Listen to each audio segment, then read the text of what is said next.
Good morning, everyone. My name is William Green, and today I'm introducing the concept of natural rights or liberties of the state from the primary documents of Politica by Althusius and the Virginia Resolutions of 1798.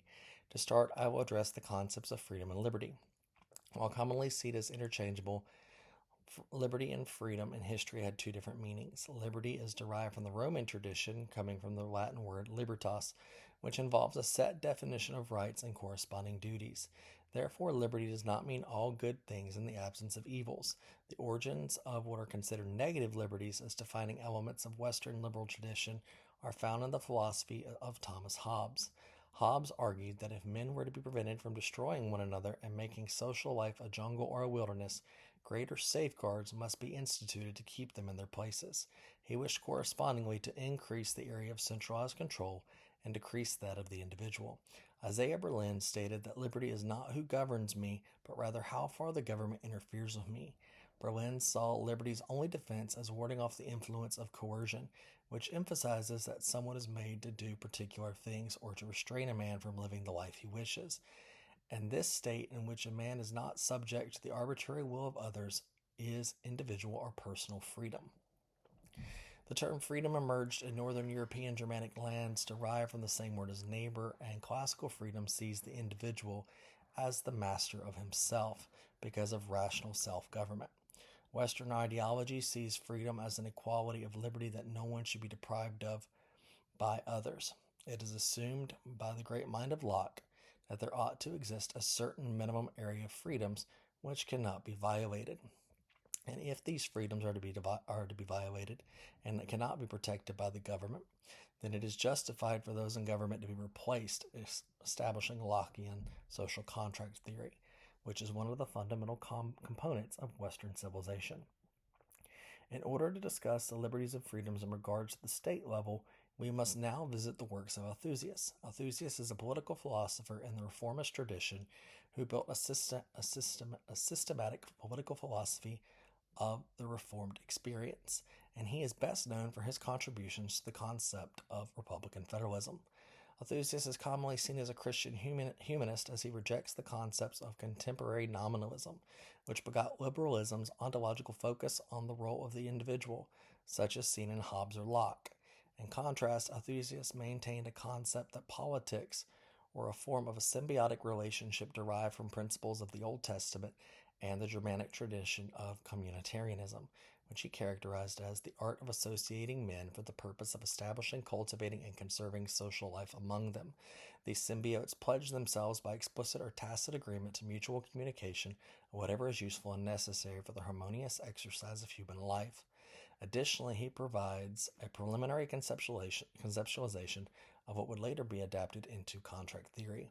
In no realm or commonwealth has ever been founded or instituted except by contract entered into one with the other, by covenants agreed upon subjects and their future prince, and by established mutual obligation that both should religiously observe. When this obligation is dishonored, the power of the prince loses its strength and is ended, whence it follows that the people can exist without a magistrate, but a magistrate cannot exist without the people.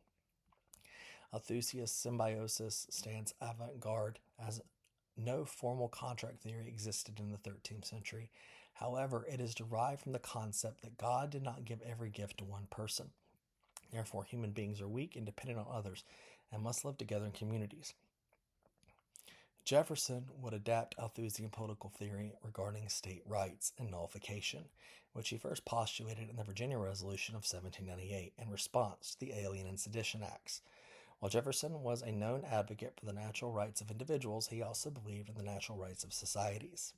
When the colonies left Britain, they declared their own sovereignty, and the Articles of Confederation recognized this under Article 2, which declared that each state retained its sovereignty, freedom, and independence. Jefferson believed that the role of government was to make matters safe for the general arrangements of society. Furthermore, he believed the task of government in a federation was to make matters safe for the distinct political societies within the Union. Therefore, he felt the federal government under the Adams administration had overstepped its constitutionally enumerated powers, and he advocated for the nullification of the legislation.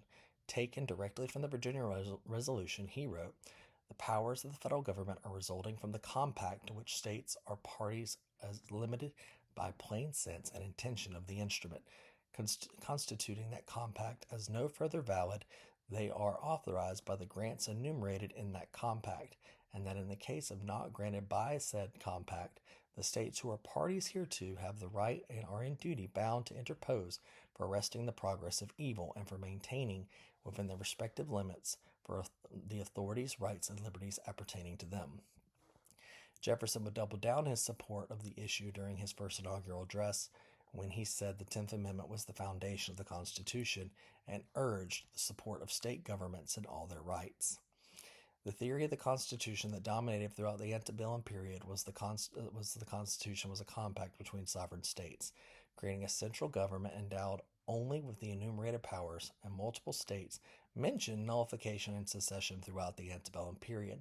Additionally, antebellum South operated almost entirely in line with Althusian political theory, exhibiting their rights not to be coerced by what was known as the Tariff of Abominations, as John C. Calhoun, a student of Jefferson, reiterated Jeffersonian principles when he addressed the tariff that saw taxes on imports rise to about 50%.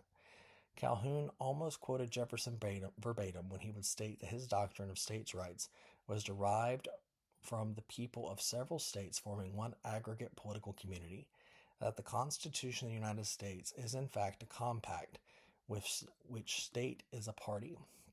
Therefore, the state has the right to judge its infractions in case of deliberate, palpable, or dangerous exercise of power not delegated. They have the right, in the last resort, to use the language of the Virginia Resolution to interpose for arresting the progress of evil and for respecting their respective limits, the authorities, their rights, and liberties appertaining to them. Calhoun's use of Jefferson's compact federalism rhetoric to justify the nullification crisis of 1833 is a prime example of Althusian political theory, but also displays the conceptualization of liberties and the concept of negative liberties and freedom.